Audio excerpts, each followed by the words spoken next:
MP की जनता विधानसभा चुनाव के बाद अब प्रदेश की सभी 29 लोकसभा सीटों पर अपने सांसद का चुनाव करेगी। वहीं मालवा अंचल की मंदसौर लोकसभा सीट पर भी चुनावी तैयारियां शुरू हो चुकी हैं। इस लोकसभा सीट से वर्तमान में बीजेपी के सुधीर गुप्ता सांसद हैं, तो वहीं सामान्य वर्ग की इस लोकसभा सीट पर अब की मुकाबला रोमांचक होने की संभावना जताई जा रही है।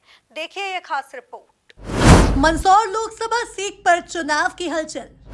वर्तमान में बीजेपी के सुधीर गुप्ता है सांसद। 2024 के लोकसभा चुनाव में विकास का मुद्दा अहम।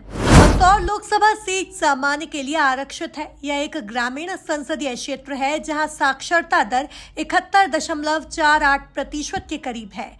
यहां 8,38,141 पुरुष और 7,88,383 महिलाएं मतदाता हैं। यहां अनुसूचित जाति की आबादी 16.78% के लगभग है और अनुसूचित जनजाति 5.36% के करीब है।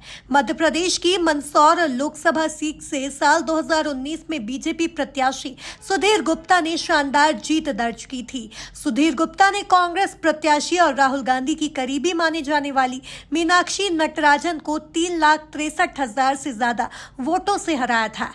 मंदसौर को मालवा अंचल की महत्वपूर्ण सीट माना जाता है।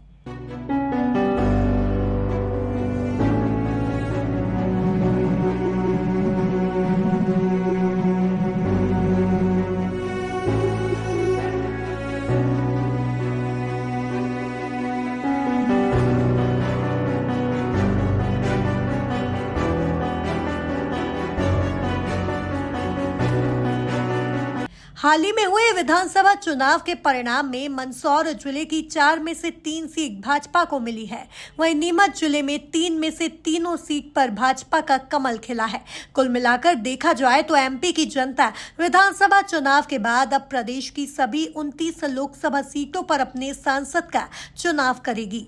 वहीं मालवा अंचल की मंदसौर लोकसभा सीट पर भी चुनावी तैयारियां शुरू हो चुकी है। Bureau report, MP news, Mandsaur.